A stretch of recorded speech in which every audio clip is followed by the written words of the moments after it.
Glad Truffles finally purring. She's been really depressed past few weeks, months. But this bird broke its neck by running into our windows, so I thought he might be able to bring some happiness into this little girl's life, who now has feathers stuck all over her mouth. Well, she did, but I guess she just swallowed them.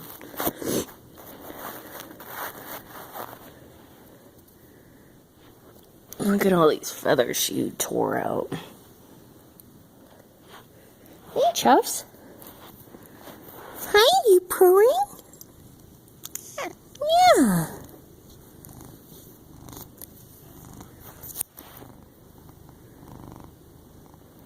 You happy?